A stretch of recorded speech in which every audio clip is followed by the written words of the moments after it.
Pemirsa, selama 5 bulan terendam banjir dan tidak kunjung surut, warga Kecamatan Cipayung dan Kecamatan Sawangan yang terdampak banjir mulai meninggalkan rumah mereka. Kawasan itu pun menjadi sepi bak kota mati.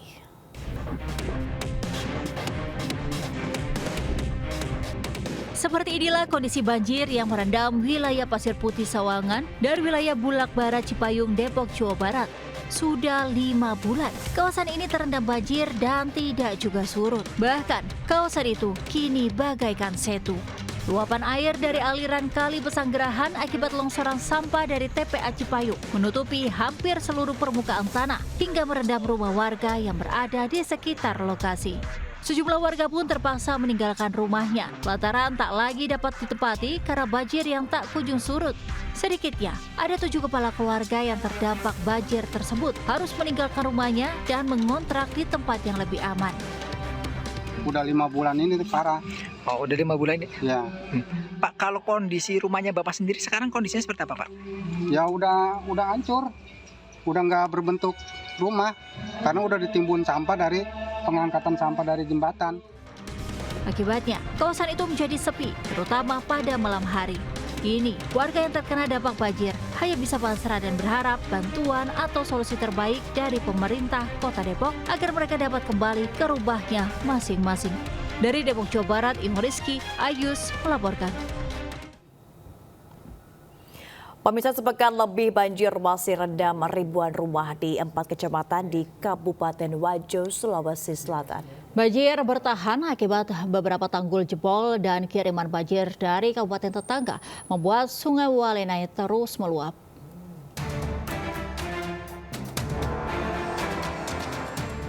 Beginilah ribuan rumah di 4 kecamatan Kabupaten Wajo, Sulawesi Selatan. Kondisi rumah masih terendam banjir hingga 1 meter lebih. Warga korban banjir alami berbagai kesulitan dari alat transportasi hingga krisis air bersih. Air banjir terus menggenangi permukiman warga akibat beberapa tanggul jebol diperparah dengan kiriman air dari kabupaten tetangga. Warga berharap pemerintah segera menyalurkan bantuan bagi warga yang terdampak banjir. Pada tanggal 4-5 terjadi lagi hujan lebat di wilayah Sungai Walenai dan Sungai Bila yang menyebabkan terjadi banjir untuk daerah aliran Danau Tempe seperti Kecamatan Bilawa, Tanah Sitolo, Tempe, dan Sabamparo.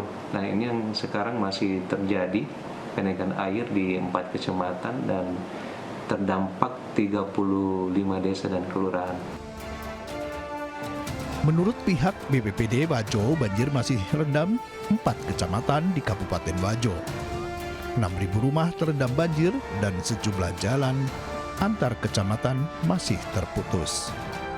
Dari Kabupaten Wajo, Sulawesi Selatan, Amnar Sengkang, Ayus melaporkan.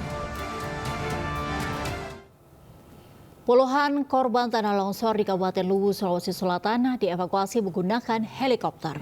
Sebagian besar korban merupakan wanita dan anak-anak.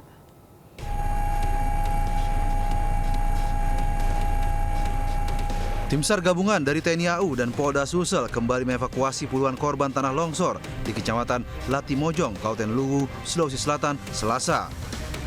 Warga umumnya wanita, lansia, dan anak-anak dievakuasi menggunakan 2 unit helikopter milik TNI AU serta Polda Sulsel. Isak tangis pecah saat puluhan korban tanah longsor ini bertemu sanak keluarga di posko induk bencana Sulsel yang berada di lapangan Andi Jema, Belopa. Puluhan korban tanah longsor ini sudah terisolasi sejak 5 hari lalu setelah akses jalan terputus serta adanya jembatan terputus akibat bencana tanah longsor dan banjir bandang melanda wilayah tersebut. Kepala Desa Ulusalu, Kecamatan Latimojong, menyatakan kondisi di Kecamatan Latimojong sangat memprihatinkan, di mana para pengungsi sudah kekurangan pasokan makanan serta banyak yang sakit. Sementara fasilitas kesehatan tidak memadai. Banyak masih yang sakit, Pak, butuh dievakuasi secepatnya ke kabupaten atau segera dibawa ke rumah sakit.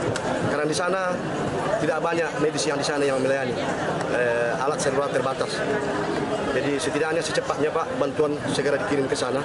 Kami coba lakukan hari ini tim asistensi untuk penyiapan jembatan itu sudah bekerja, tinggal melaporkan nanti kondisi seperti apa, dan kita sudah siapkan 2 unit jembatan balai yang mudah-mudahan bisa digunakan untuk membuka daerah yang terisolir. Sementara tim Basarnas menemukan korban terakhir akibat banjir bandang di Kabupaten Luwu, Sulawesi Selatan. Mutimita 5 tahun ditemukan tewas setelah dinyatakan hilang selama 5 hari pasca banjir bandang. Korban ditemukan dalam kondisi tertutup batang dan tertimbun lumpur dengan jarak 1 km dari lokasi pertama kali terseret banjir bandang. Banjir bandang dan tanah longsor yang melanda 13 kecamatan di Kabupaten Luwu total merenggut 12 korban jiwa. Dari Kabupaten Luwu, Sulawesi Selatan, Nasruddin Rubak, iNews melaporkan.